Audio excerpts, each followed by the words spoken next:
I'm Mel. And I'm Mark. And this is the Cerebral Sports Podcast. On the Cerebral Sports Podcast, we champion the mental development, wellness, and health of athletes, big, small, professional, and amateur. Week to week, we'll have compelling conversations with athletes, coaches, parents, and mental health professionals to discuss their experiences and point of views as we work to bring awareness to the most vital muscle in an athlete's body, the mind. Welcome back to another great episode of Cerebral Sports Podcast. I'm here, your host, Jamel, alongside my co-host, Marlon. We have a very special guest today, a very special guest, a dear friend, a brother, someone that I've known probably since I was 3 years old, to be honest with you, man. We have Ian Miner. He is the co-founder of Connective Culture, which is a non-profit organization. He means the world to me as a person, but more or less to the communities that he's embodied and the communities that he's put himself into. Growing up, we played youth soccer together, so we had that foundational skill set built in from there. Then we moved on to basketball, where we all found our passion and love for just overall discipline in sports. He is an educator, someone who graduated from Malloy College here in Long Island. He also coached there for a few years, for many years, I should say, and did a fantastic job with those youth and those people. I remember sitting down having a conversation with him at my alma mater when they played against LIU Post. I'm not sure if he remembers this, but it was probably his last year of coaching. And he was telling me that he had a passion and desire to work with nonprofit organizations, and he was going to start his own.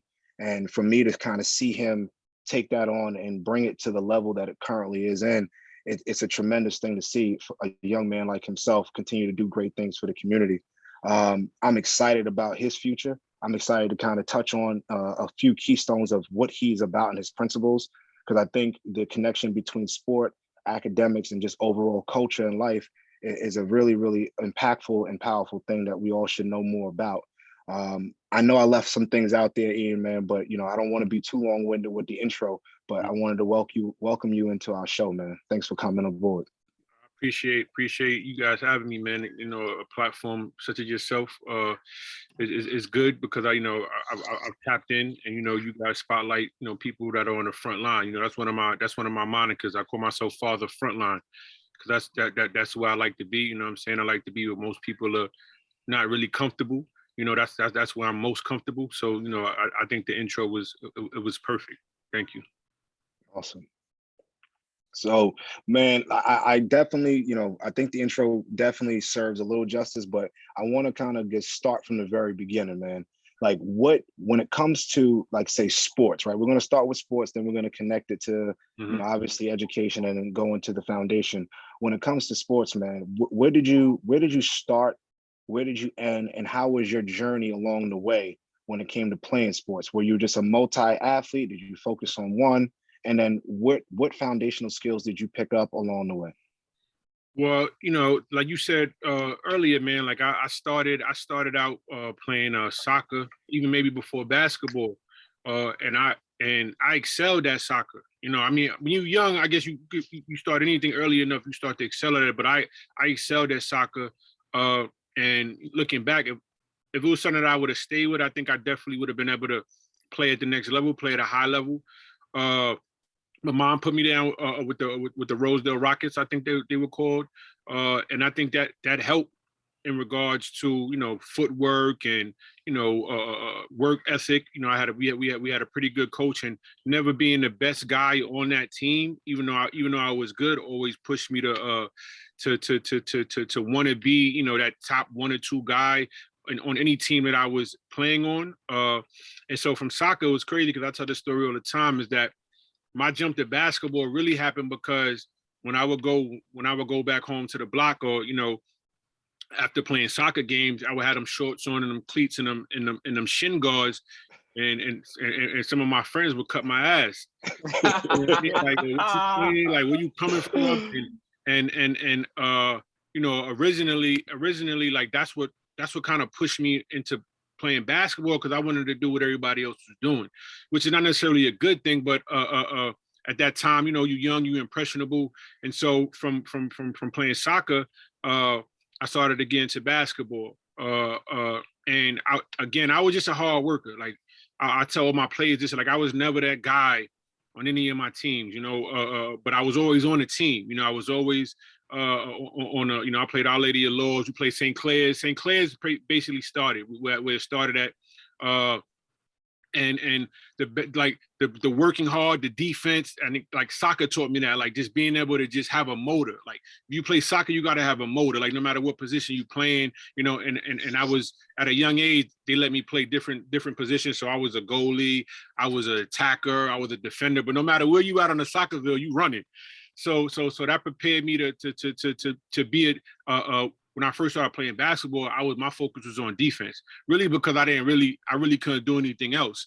But from very early on, I realized that, listen, if you could get stops and, you're not going to hurt the team, you're not hurting the team by turning over and you're staying disciplined, then, a coach will find a spot for you on the roster. And so the first CYO team I played for was actually Kevin Hamilton's Our Lady of Lourdes, because I was going to IS 109 in Queens. So they had a tryout, and Kevin Hamilton Sr., who played for the Celtics for a couple seasons, he was the coach at that time, and Kevin Hamilton Jr., he was nice. Like Kevin, from a very early age, you got a pops that play in the league, kind of prepare you, So he had all of the skill set and tools to be nice. And so even when I made the team, I realized the pecking order, like, okay, well, there's what I need to work up. I need to work up to there. Like, it wasn't just Kevin. Like, there was a couple other players that were, head and shoulders better than me. But, I made the team, so that was a confident booster. And then, having to play and having to defend great offensive plays, even at a young age, prepared me more, gave me more confidence. And then, slowly but surely, my offensive game started to come along.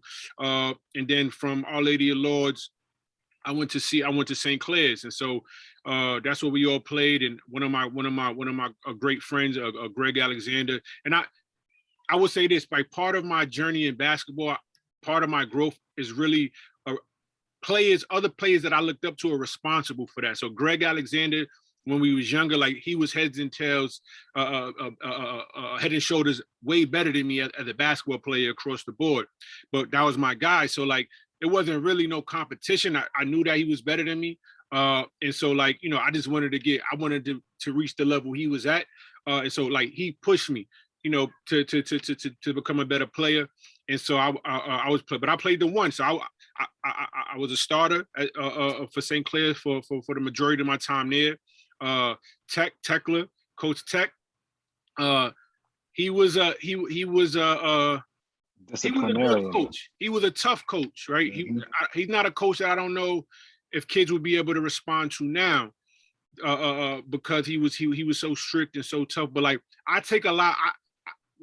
When I was started coaching, I didn't realize it, but I took a lot of some of his traits, and made them my own. But I don't think there's anything wrong looking back on having being strict, having a clear line in the sand of what's acceptable, what's not acceptable, and then towing that line at all costs, no matter what you lose or who you lose in the process, because you're not coaching to one player, you coach it to a team. And so if you end up losing a couple players because they're outside of the boundaries, outside of the lines of culturally what you accept, then that sucks. But ultimately, you got a whole other program to run, and so everybody else now gets to fall in line. And so from there, I went to I played at IS 109, played CYO, went to college. So then after that, I went to Martha's Vineyard. I did a year and a half in Martha's Vineyard because my mom wanted to move me away because I was getting into some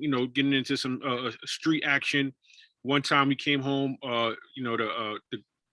somebody had came to my house and, messed up the crib. And then my mom was like, yeah, we out. And next, I think in a week's time, my mom packed up the Bronco like OJ and we hit the highway. It was crazy. And so we was on a run to the vineyard, and the vineyard. What I would say about the vineyard is that the vineyard really cultivated me in a way where I went from being in my majority to the minority. It's because I went to Hillcrest High School. I did my freshman year at Hillcrest, and so it was a culture shock. You know what I'm saying? It was a culture shock going to the vineyard. only had about 700 students. So and we vacation there on the summer. So if you vacation on a vineyard, you think that you seeing yourself all the time. You seeing representations of yourself all the time. But in the winter, there's a stark difference. And so I didn't see myself walking in there, and so I had made some friends of my brother Jose Rodriguez and the godfather to my kids. He's somebody that I linked up with. And also helped my growth. Like, he was an extraordinary basketball player, super athletic, could jump out the gym. And so going into our senior year, because we only played 2 years together, but going into our senior year, he did everything. He put everything together. And prior to that, I had not put in any college applications. I did not, I love basketball, but I just didn't know if it was realistic for me to, want to pursue playing at the next level. I wasn't getting a lot of offers. I didn't, Cape Cod community and things of that nature. So I was like, for all of that, I could just go to school and do something else. But, I was in my feelings. I still wanted to play. But, when you're a player, you get this in your mind that if you go D1, it's D1 or nothing. And the reality is that, we talk about this all the time, is that 3.5% of people that play 4 years of any sport go on to play at the next level. Mm-hmm. So even if you get a JUCO call, you are now part of an elite crew. You know what I'm saying? Like, and so rather than being like, oh, like that's whack, like, it should have fueled me, but it didn't fuel me. And so we ended up go throw that out, throw it away now. We ended up going to a tournament in Springfield, I think. And at that time, we was playing a team from New Hampshire. New Hampshire had like 2 guys that were going D1. One of the guys was going to Maryland. I can't remember his name, but it was a tall white boy. He had the if he dies, he dies. He had the what you call a haircut, the buzz cut. Yeah, the buzz cut. Yeah, he said if he dies, he dies. He dies. Drago. He had the Drago cut, right? You know what I'm saying? He was going, like, everybody knew it. And so, and then they had another guy, another guard that was going somewhere, going D1, but he wasn't as highly recruited. So, it's always easy to play up, So we was hyped. Me and Jose was hyped for that game. And Jose I end up shooting the ball. It ends up coming off the rim. Jose comes out of nowhere, like, like I'm talking about like Vince esque, like, it's behind his head, like he like fingertips the basketball, brings it with 2 hands, and flushes it right on homie. So at that point, I think we end up even winning the game. Like, at this point, this is a long time ago, so somebody might have to call cap, but if my memory serves correct, I think we won the game. And so leaving the game, we end up walking in the hallway. Holyoke Community College coach, Miss McCaskill, which is a whole nother, Coach McCaskill comes and starts talking to Jose like, what's good? You know what I'm saying? You trying to play next year? Because at this point, Jose, even though Jose was an extraordinary athlete, when you play on the vineyard, sometimes it's hard for people to see the game. Visibility. Not on the Cape Islands, you know what I'm saying? So at that point, Jose had offers, but he didn't have anything that he really wanted to do. He didn't really want to move too far away. Again, I had no offers, right? So then the Coach McCaskill's talking to Jose. He's like, yeah, would you want to come? You know what I'm saying? What you think about coming to play? And so Jose was like, yeah, what I'm saying?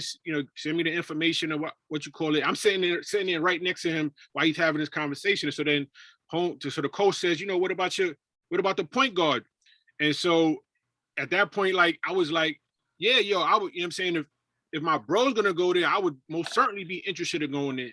And I tell the story all the time because I got a college look off of my man's putback, right? You know what I'm saying? And so we end up going to Holyoke Community College. They end up giving us a townhouse to ourselves, 30 Revere Street, right next to AIC. And so, we got there. It's me, Jose, my man Jamel. It's like basically it's me and Jose's from Massachusetts. Everybody else is from New York, right? And so we left our own devices for the most part for the period of, like, if we're not going to school, we at the crib.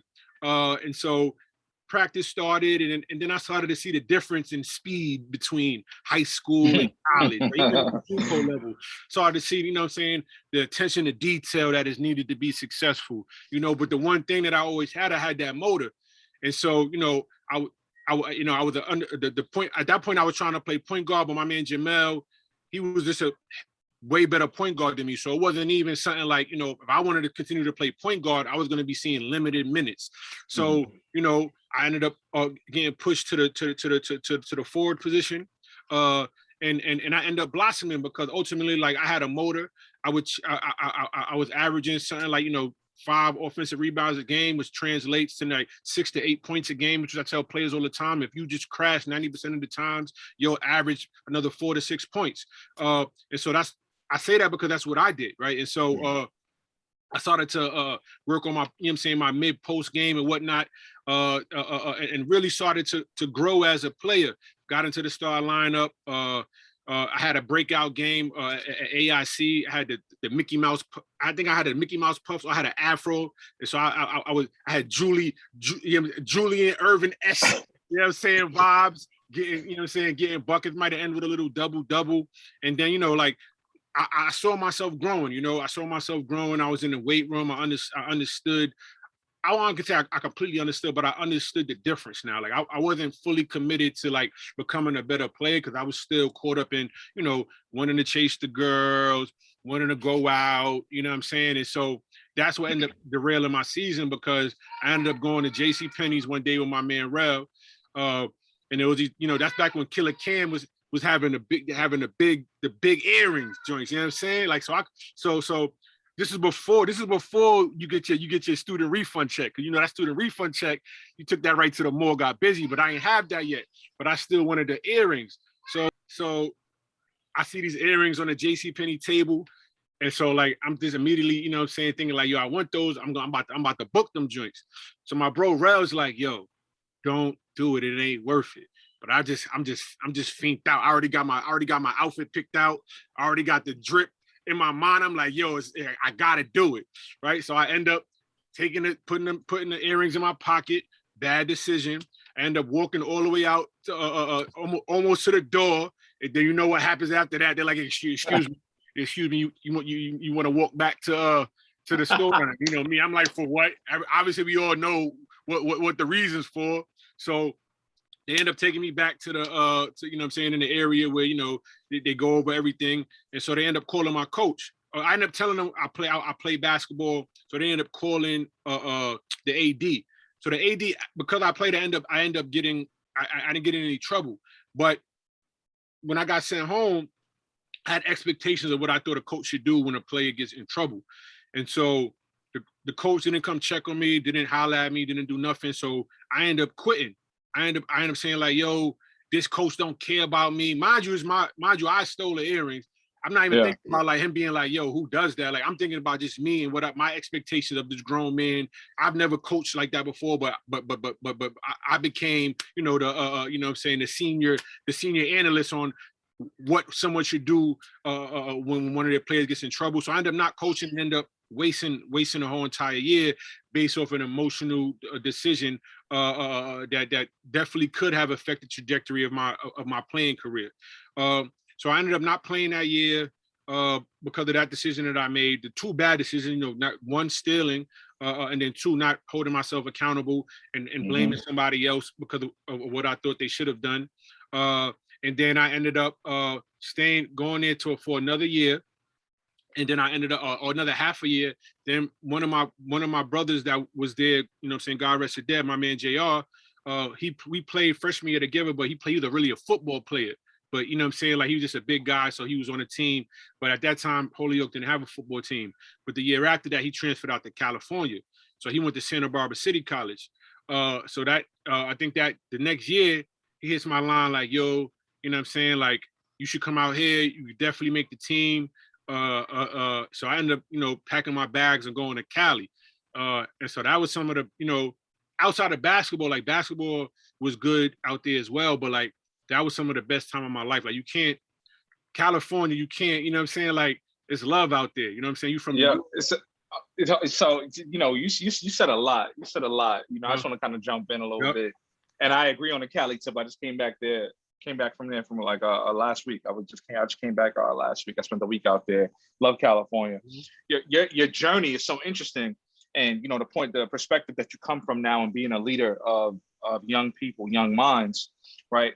Did you have anyone like yourself that could step in and direct some of these decisions that you were making at that time? And outside of like family, but like a counselor, a coach, a teacher. Like, did you have anyone like yourself in your life at that time?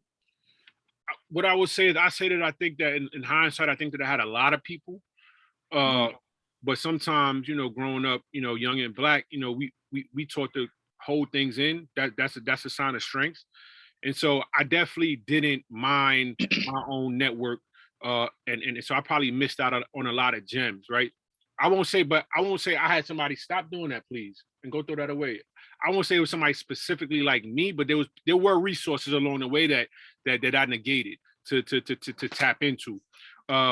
But I will say my mom was a pillar, saying God bless her. She passed away 2 years ago, but she was a pillar. I would always lean on her.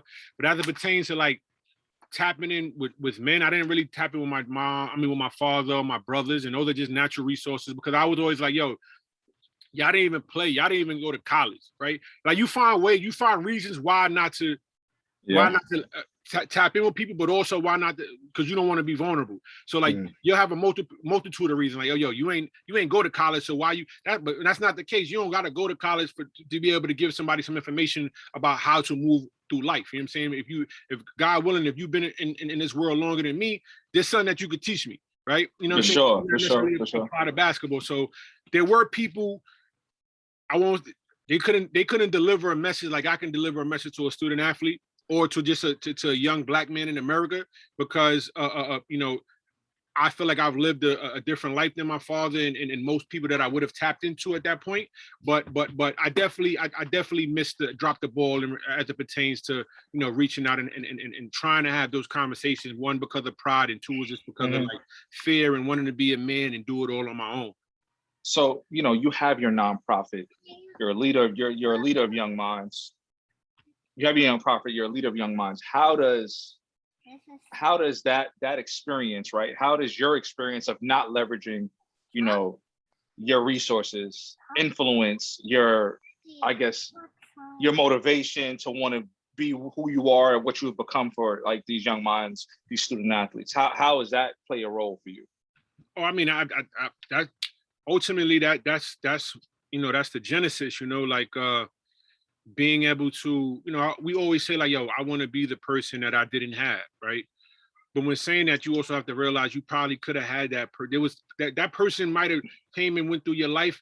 You just didn't want that person. You didn't want that person to be the person that could empower you. You wanted, what I'm saying? Like if you didn't grow up with a dad, your dad not there, you want your dad to give you this lesson. So because you want your dad or whomever is not giving it to you, the person that's trying to give it to you, might you be like, nah, I don't want them. I don't want the message from you. Right? Even though it's game they putting you onto. And whether that might be your moms or your principal or your guidance counselor, like sometimes we miss that message. But ultimately I wanted to be that person that I didn't have because I missed them or because they wasn't there. And so like that was my driving force. I first started like coaching and coaching at the middle school level and the JV level. And my biggest thing was just like, I don't care about getting you to the next level as a basketball player, because ultimately I understand through my own experience that most of y'all not gonna go. So what I want to do is make sure that I'm empowering you to be a functional adult after you've done. If I got a kid for 4 years, a person for 4 years, and I'm able to see them 5 times a week plus games, that's maybe a season is 10,000 hours. Right? Maybe, right? You know what I'm saying? Basketball is one of the longest seasons. So if I got 10,000 hours with a student athlete, at the end of it, like I can almost guarantee, outside barring like extenuating circumstances that are out of our control, that child is going to be prepared to be a functional adult. They're going to be socially and emotionally mature. They're going to realize, the importance of being able to communicate through adversity, right? They're going to know that they have to be emotionally intelligent when moving through the world, and they have to be resilient, right? And they have to be able to, walk in the line of like whatever you want to do. Sometimes you have to, sometimes I don't say you got a code switch, but I do say, listen, you go into a job interview or whatever it is, there's times where you have to fit the parameters for wherever you're going into. And so like my nonprofit was a way, and to give, I want to give kudos to my god brother, because what I will say is that when we started this nonprofit, I was working in the Board of Education.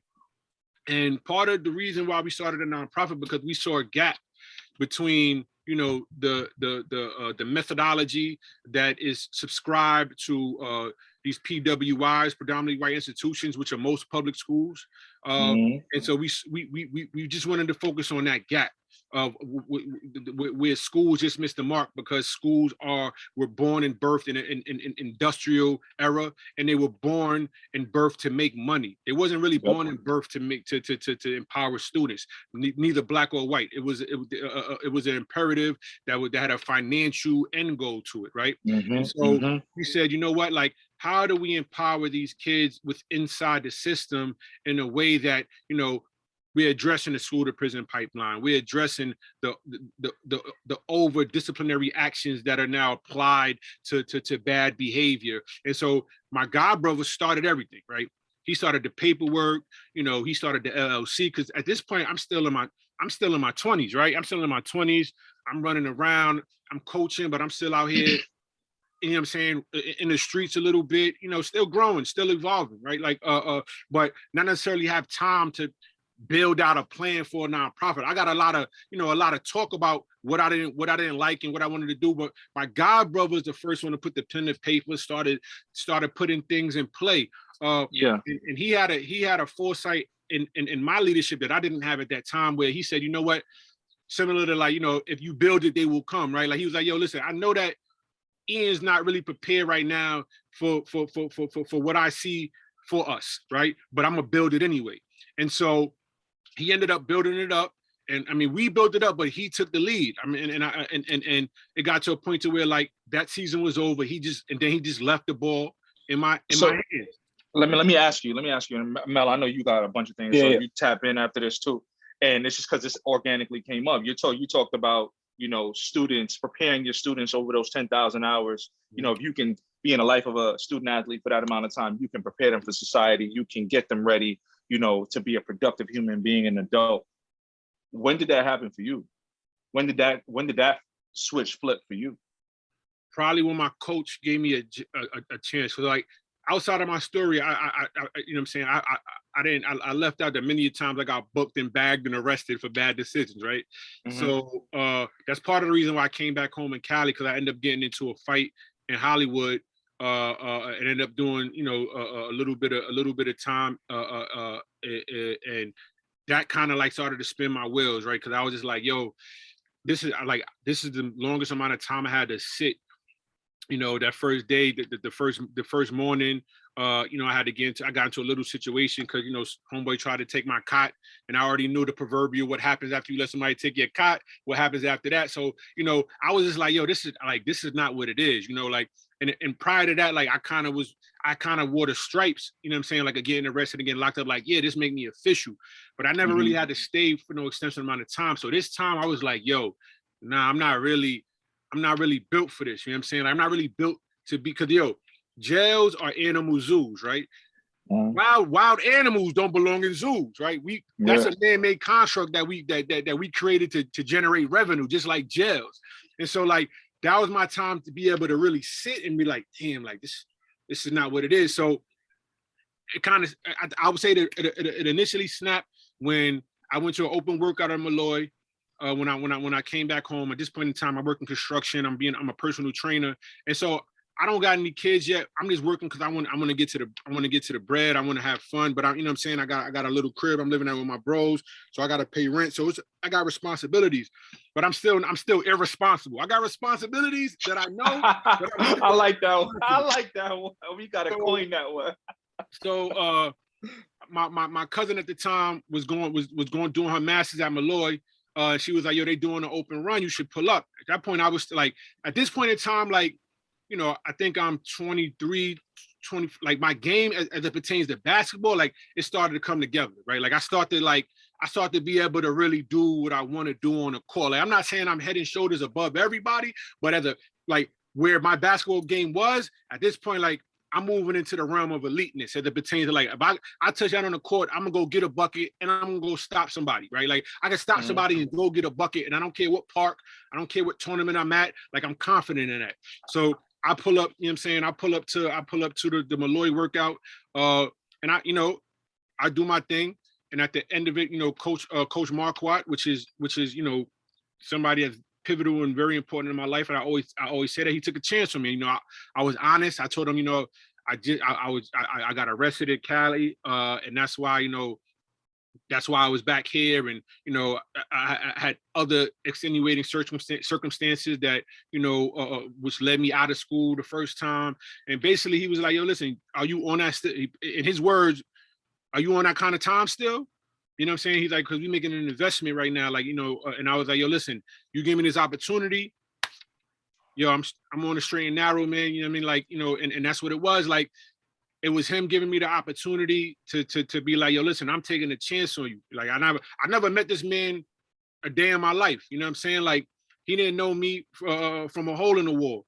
But, you know, my play was one thing, but I think what Coach Marquardt cares most about, yo, is character, right? It's character, and so like if you're not gonna be solid in that, then he don't care about how nice you are on the court, right? And so that was a first to me too, because I come from a world. We all come from a world that's like, yeah, well, we're rewarded for our gifts, and sometimes if our gifts are good enough, you don't care.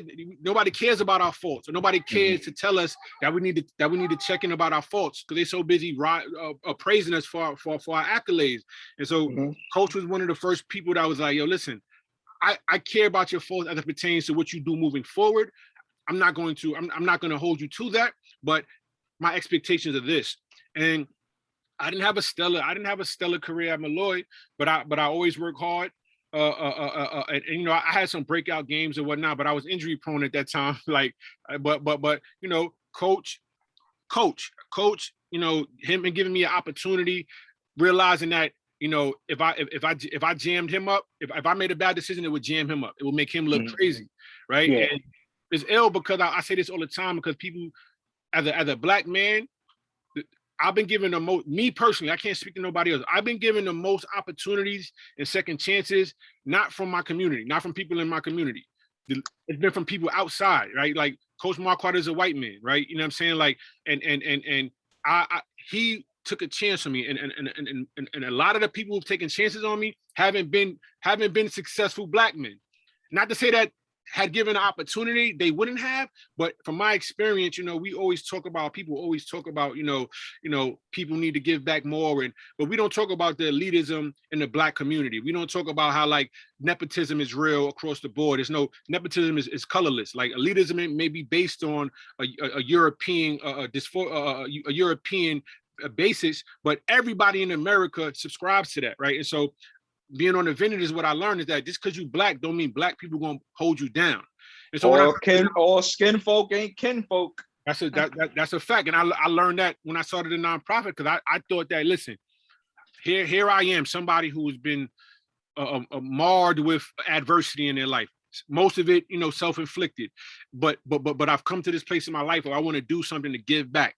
And I had this immature idea that, yo, listen, once I start this, it's gonna be an outflow of love and support for my thoughts and ideas.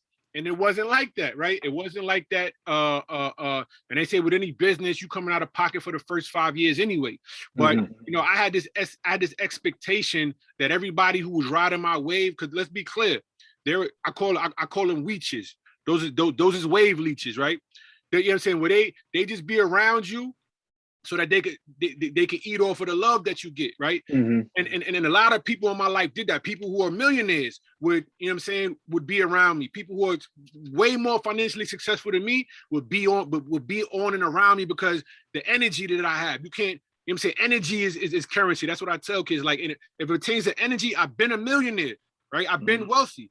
And so before money came into play, but now when money's in play, and now, you know, some of my peers are now uber successful as it pertains to monetary value. It's like, you know what, we're done eating off your wave, and now this new thing that you started is cool and all that.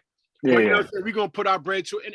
And I had to understand it. It took me a while to understand that. But you know, that led me and pushed me to be more self-sufficient, to get more in the bag, and as it pertains to like how to fundraise, you know, the best way to do it, and more so like, yo, it made me invest in myself. 10 years of Battle on the Bluffs, probably the first 9, like outside of crowdsourcing and grassroots people giving giving bread, like, yo, we put our own bread in. Yeah. I mean, that's the one thing that you always got to do. You got to invest in yourself. And even though I was forced to do it, because had people show me wild love and gave me money from the jump, I wouldn't have involved as a businessman. I wouldn't have involved as a leader. Right. So it's a necessary evil, you know what I mean? Having to see like, damn, these people who supposedly support me, when it comes time to really support me, they don't. They don't. If you're able to get outside your feelings, then you're able to grow. But if you stay in the boundary box of emotions about like my mom always used to say, yo, don't shit on yourself and don't shit on nobody else.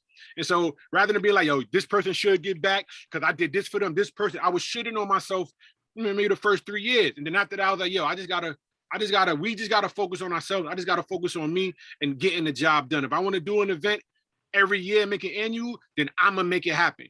And when you do it like that, you know, you start to see like now year 11, year 12, you know, people are starting to be like, oh, wow, like this is great. And, you know, you are overnight success to somebody, you know what I'm saying? But don't nothing happen. They don't see the grind. Yeah, they don't see the grind. Listen, man, I definitely love the story, man. I know it personally, obviously, because I've been around and I've been seeing you evolve and all those things.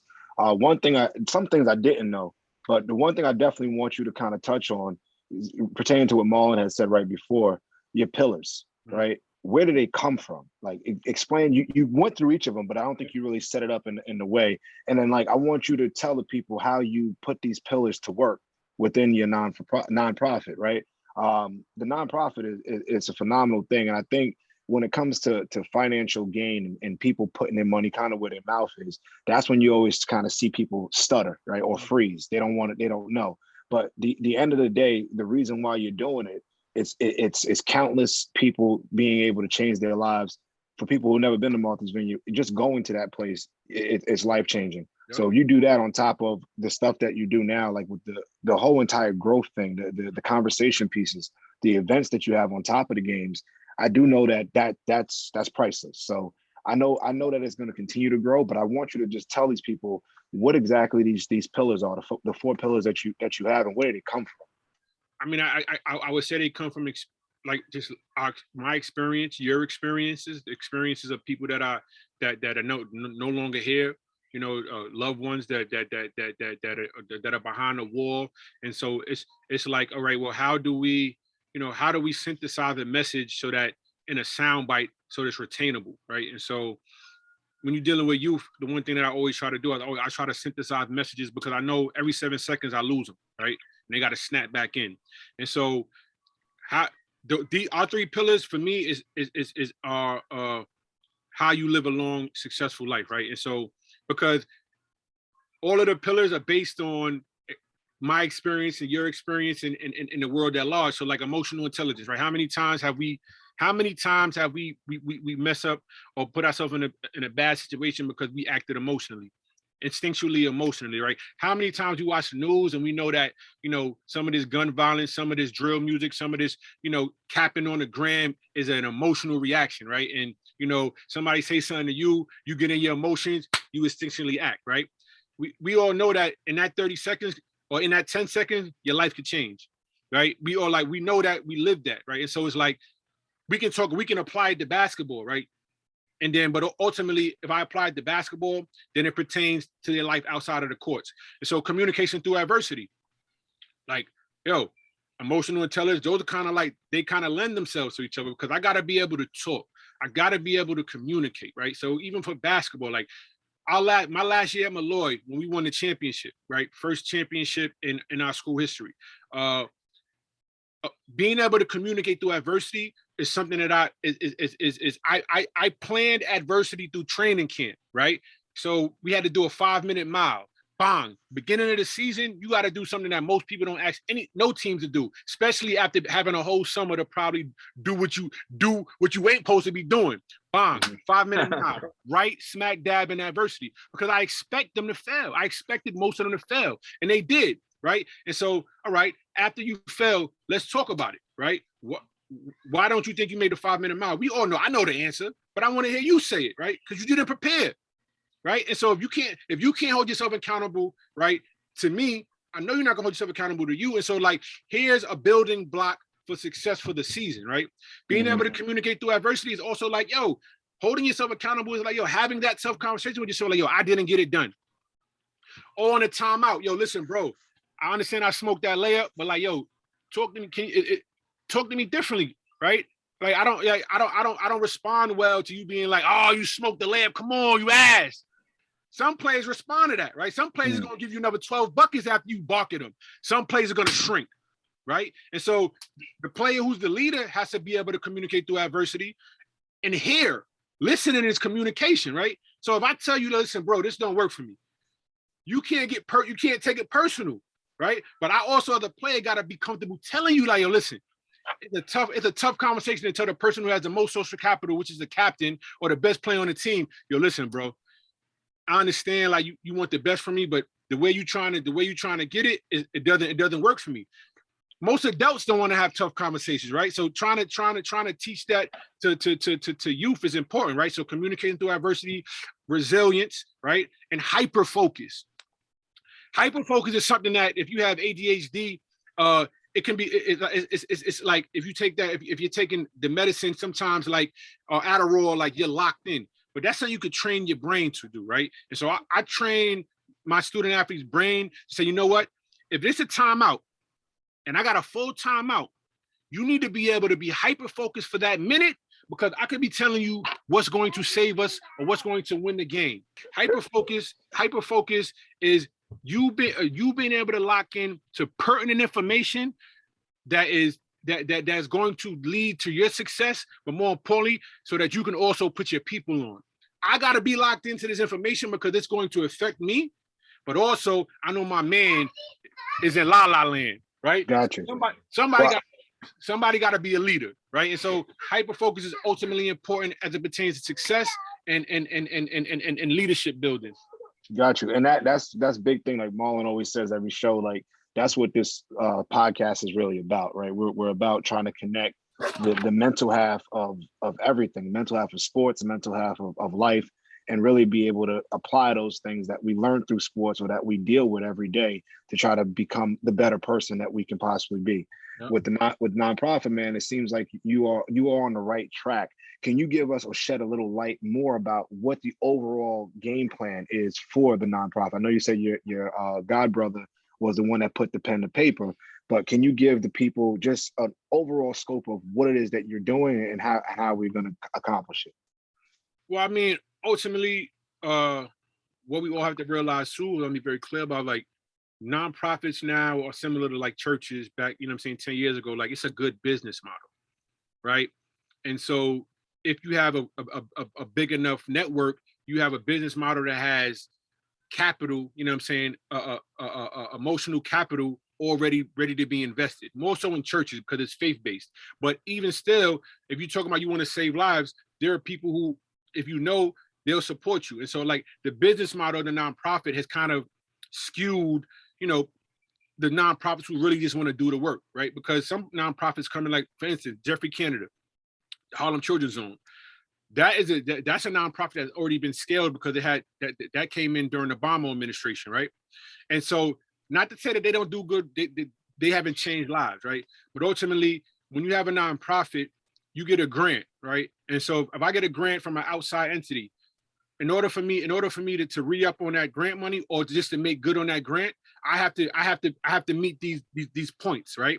And I have to collect this data, because what happens is a lot of these grants get subletted, right? So somebody will get a big $50 million grant, and then they'll give micro grants out to a bunch of other nonprofits so that they can hit their numbers. But this big grant ain't really doing no groundwork. They just dispersing the bread, right? And so with the Jeffrey candidate, to me, it's like, yo, you can scale and have a lot of money, but you can miss the mark in a lot of different ways. And so, like, when I went to Harlem and walked into the Harlem Children's Zone, and I saw somebody at the front desk with their pants below their ass, I'm like, well, or matter of fact, part of their mission statement is to get kids in college, right? And so, as long as you do that, and I write and I send you, say, listen, we did 100 kids, we got 100 kids in college, that I can re-up on that grant.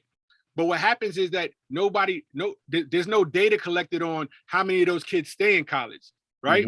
And so anybody can jerk the numbers, right? And I'm not saying Jeffrey Canada, the program itself is bad. There's a lot of great people that do a lot of great things, but when you scale so largely, right, and you want to hit on so many different things that I think need to be addressed, there's a lot of things that get missed.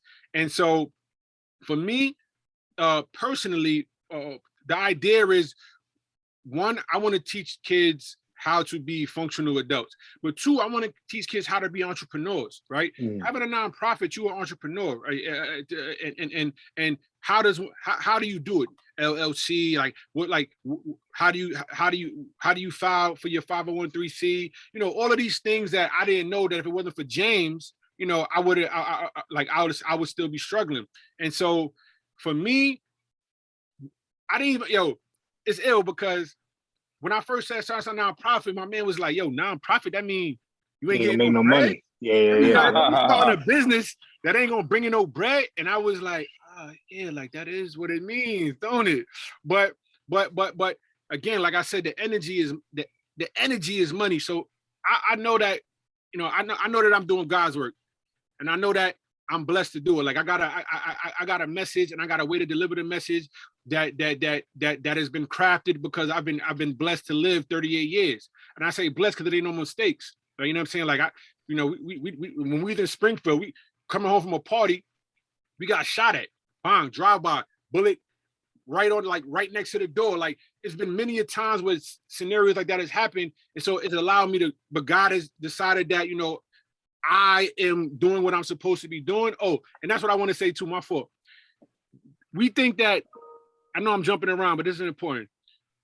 We think that success is based on, when we have a talent, and this is what I thought, and I know a lot of kids think about it. When we have a talent, an innate gift or talent, a lot of times we think that gift or talent is made to make our life better. And we assume that we're supposed to, if we operate in that talent, we're going to be able to be successful in that gift in itself, right? So if basketball is my gift, right? I thought that I was supposed to go play overseas and get a check. When actuality, my gift through basketball was just a recourse for me to be able to be a leader, bring people together, be able to drop gems and drop game, and use my skill to validate why you need to listen to me. Now, if I tell you, yo, listen, you need to do this, and you look at me like, yo, coach, you bugging, I lace them up and I bust your ass on the court. Now, next time I tell you to do something, you're gonna do it, right? Because they know, and that was one of my greatest assets as a coach. It's like, yo, it's not say as I say. Do as I say. It's not do as I say just because I said so. It's because I'm doing it too. And if I'm telling you to do it, and you feel like, coach, I'm like, all right, lace him up. You do it your way, I'm gonna do it my way, and I'm gonna cook you, right? And so I got a lot of respect very early on just by being able to play the game. And so that was my blessing. I changed lives because I was gifted enough to bust their ass, right? Yeah. You know what I'm saying? Like, and so, when I first started coaching, I got kids that, who are 18, who I had my daughter who actually bring to practice. Now they fathers, taking care of their kids. I'm talking about like in their kids' life, not here and there, like taking their kids to school, taking their kids to practice. And I'm not the only person they saw doing that, but I know that I saw these kids 10,000 hours for a year. And so they were prepared in a way that they wasn't even subconsciously, that they wasn't even aware of, right? And so like that to me is the nonprofit is to scale that, right? Like I want to put people who are passionate and are gifted and let them operate in their gift and be able to impact and affect other people. Just like when we brought Jamel up to Battle in the Bluffs, I sat back and watched, and I was just in awe because I got to see my brother operate in his gift, right? I never, part of having a nonprofit is being able to put people on, right? Not just the kids, being able to put my people on, right? You know what I'm saying? Like, and for no bread, because the money is the energy. If in fact I put my mans on to be able to help me co-run an event, I am doing my job and saving more lives, because ultimately everybody don't want to hear my voice. And the more you start to talk, the more you drown yourself out. The more you bring more voices into the dialogue, the more retention that you have. And so leadership sometimes feels like, yo, it's my voice. I want to hear I want to be out front. I want to be the person that everybody knows is in charge. I don't necessarily agree with that, right? If we have an event, unless you know me personally, you don't know who running it, because anybody could run it, because I provide that space for anybody to be a leader, right? Because failure is a major component into success. And because I run this, I can allow the people that I care about to fail, because I don't gotta ask nobody permission. I don't gotta be like, yo, can you let my bro? He's not great at this, but no, is my shit, part of my mouth. And so I don't gotta ask you, right? And so even though I know this person is not prepared to do this, I know that this is gonna make them better for the next time. I'm not talking about you, Jay. I'm just talking about. No, I got you. I got you. So being able to sit back and watch Jamel do his thing, I was like, yo, this is fire. Like, yo, he's operating in his gift. And we both operate in our gift in different ways. And I think that providing a platform, having a nonprofit, for me, is just about providing platforms for people to get in a bag, for people to expand their brand, for people to grow exponentially in a way that you can't do it if you don't put your foot to the fire. Like I put people foot to the fire. You tell me you want to lead a culture clinic, or you tell me you think that you could be a coach? Oh, no doubt. Next Battle in the Bluffs, I'll give you a segment. I give you a 15-minute segment. You do your thing. And then some people be like, oh, whoa. Like, maybe I'm not, you know what I'm saying? Like, but I don't got to ask anybody. And I think that's the power for, like, not to say like, I need help, but I don't got to ask somebody higher up. Like in my regular job, I want to do something, I got to be like, yo, I got a great idea. What do you think? When you own it, we can put who we want to put on. We can put people in places to fail. And we don't got to answer no questions. And I think that is the greatest part of ownership, not just of a nonprofit, but of anything, is that you can allow the people that you want to prosper or fail in a way that's going to help them grow. And you don't got to answer no questions to why. Because ultimately, I know why I put this person in there, and I don't got it. Like if one of my peers want to ask me, that's fine. But this overarching theme of like, I gotta report to a boss and I gotta ask permission. Nah, not with Connective. I don't. Yeah.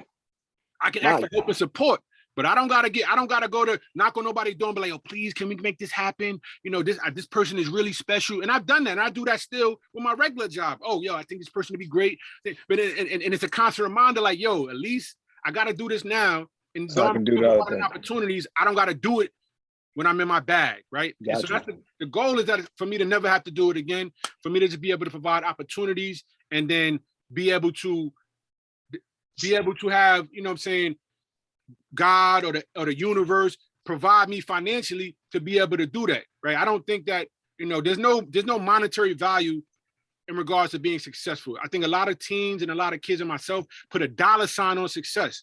My mom used to tell me all the time, yo, Ian, I'm proud of you. And it would make me feel uncomfortable, because when I'm like, yo, mom, I just got evicted from my crib. I'm broke.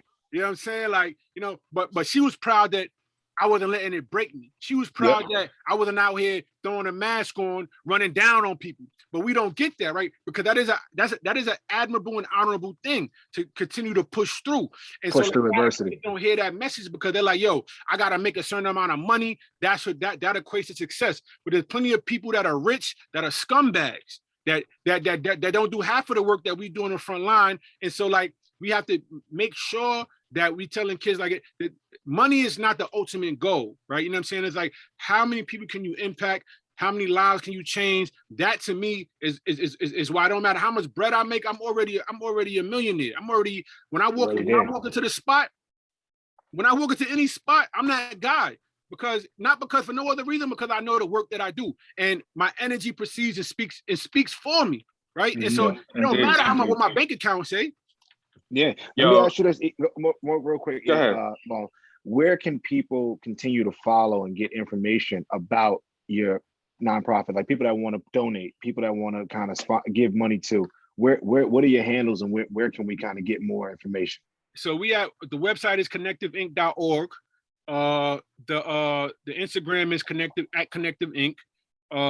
If they want to check in some of our basketball stuff, it's at Battle in the Bluffs, BATTLE BLUFFS. And then one of our Bronx, we do a culture clinic basketball tournament in Bronx, which is ESH Classic at ESH Classic. And if you go on the website, you'll be able to see what we've done. We had iterations of new things to come. We started something called the Fern Fund, which is in honor of my mother, which is where we give young Black women specifically an opportunity to come to the vineyard and intern in their passion. Hopefully in 5 years, we plan on doing it for the entire summer, and having maybe 20 to 30 young women from around the country. Last year, we brought 6 young women from New York City, and they were able to not only work the camp Battle in the Bluff, they were also able to do a lot of stuff that you can't do in New York. They were able to do llama yoga, go fishing, catch fish, hang out on the beach, a lot of stuff that you just can't, you don't get, and ultimately do it in a safe space, right? Where you don't necessarily have to worry about some of the things you have to worry about as a parent. And so the Fern Fund next year, we're looking to bring another 5 young women from either Boston or Atlanta to come and work for the week. And so what we envision is in 10 years, we like to bring 1,000 young women from around the country. If we got 1,000 people to donate $100 a year annually, that'll cover us for the summer. So it's not a lot to ask, but so you can also donate specifically for the Fern Fund, or you can just donate to Connective on the page. But if people, want to find out more about what we're doing, or more about me, or why I give money to Connective when you can give money to other places, we also have a YouTube page, connectiveinc.org, which gives you pretty much a rundown of what we've done for the past 5 years. Our stat sheet, at the end of the day, to me, we your favorite nonprofit. We really do it. Like I'm saying, we really the ground out. And when I say we, because I want to talk this don't happen without the team. And so right. I'm not no disrespect to no other nonprofits, you know what I'm saying? But we've been in Rikers on the ground, right? So we've been in Mitchell Pease on the ground, right? We've been in Cali on the ground, in the hood, you know what I'm saying? And we've been in Detroit, you know what I mean? We really NBA. We done gave programming and curriculum to the junior NBA, right? We done been in the mayor's office about having a new program pilot for 3 schools in the city this year. So we really do it. You know what I'm saying? Y'all doing the work.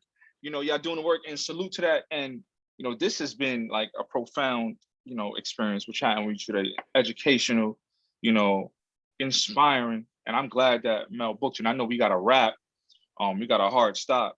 But, I wanted to say thank you and to shout you out for doing what you're doing and to keep doing that. And for people to go to the page, go to Connective on Instagram, go to the link and donate, because what you're doing is changing lives. You took your experience and you flipped it to help others. And like you said you're wealthy in energy. You're wealthy in your presence and how you touching lives. So I just want to take a sec to say thank you. And to just give you that love, man, give you your flowers, man, and keep pushing, man, for real. No, I appreciate it. I appreciate it. And the work ain't done. Like you it said, ain't done. We doing one of these next year, Battle in the Bluffs, right? Facts. And that's what we're talking about. When we have ownership is not just based on money, right? I don't make no money from Connective. But if I can tell my man, yo, listen, I can get on the podcast and tell my man, yo, listen, we doing that next year. I don't gotta ask no permission. There's power in that. Right? Yeah. We have a conversation, and then we could be like, oh, yup, Because that's what it happens. That when you rich, you able to do that. And so like that's why I want kids to understand, like, yo, you can make those same kind of decisions. All of them, it's not all about money though. Because now we gonna have a podcast Battle in the Bluffs next year. Just like that. We're not asking nobody no permission. We doing it. Well, the other thing too, and I'm gonna say thank you as well. And we do, I gotta get the road. I'm gonna get on the road to go to my game. But the other thing is when we put things out in the universe, and I know your mom's personally. Mm-hmm. That's good people. She was very energy based, mm-hmm. right? So you can kind of feel it through what you're saying. When you put things out in the universe, good things always gonna happen. That's why no matter which way you're covered, like you're covered. You get in trouble, you're covered. You got this, you cover. Like it's always going to be a solution for whatever issues that come. But a lot of that comes from just your overall energy and how you present yourself to the world. We put this out there in the universe now. This thing's going to drop. It's going to go on, the podcast. It's going to go on YouTube. It's going to go on the app. We want people to like, subscribe, all those things that they always do. But you never know who's going to listen to it. So we might find somebody that can hear the authenticness in your voice, right? Because you're very authentic. Everything that you say is passion. And passionate, yeah, man. That passion is real. It's there, you know what I'm saying? And this is one of the easiest interviews that Marlon and I had to do this so far because you just go and it's all genuine, it's all to the point, and there's connectiveness between, and not to play on the word, but there's connectiveness between everything, between life experience, between sport, between your beginning as far as how your discipline, being able to be self-reflecting, right? When you do wrong, expecting other people to correct you when you do wrong, and when you don't get that correction, there's a problem, right? But the Malloy coach who trusted and talked about your character, that's why you bought in, because you finally found someone that gave a shit. You know what I'm saying? Mm-hmm. Someone that was going to hold you accountable for doing things that you weren't supposed to. So I want to say thank you for spending the time, the hour with us, man, and sharing your story. And we're excited to kind of push this thing out and get it out there. But more importantly, man, thank you for being who you are and continue to do the damn things that you've been doing. Because not only do we need to hear it, the community needs to hear it, the people need to see it, and you saving people, man. So thank you. Now, I'm going to say thank you. I just want to say, what kind of time I'm on, like we said, leave with a sound bite. One of my favorite sound bites is, salute the doers, right? We all doers, right? You know what I'm saying? We doing a podcast right now, but we're gonna do a podcast on Battle in the Bluffs, right? Salute the doers. I like if you're just talking about it, if you're not putting it on paper, then you're not a doer. Like a lot of people want to talk about it, right? A lot of people want to talk about what they don't like, but they ain't doing nothing about it. So salute the doers, y'all doers, and then lastly. I'm running with this, so I'm about to be pushing this all year. Yo, beggars can't be choosers. Beggars can't be choosers, right? And I'm not saying in the sense of like you're destitute or unfortunate as it pertains to money. If you want to be a chooser, then you got to be able. You're not begging. You're making it happen. Salute the doer. If you a doer, you're not a beggar, right? And so, but if you are a beggar, understand that you can't come to the front of the line and tell us what we should be doing. Right? Mm-hmm. You know what I'm saying? Respect. Back of the line with that, you heard? Gotcha. Leave on that note. Salute, man. Yo, I'm gonna stop the recording. 1 second.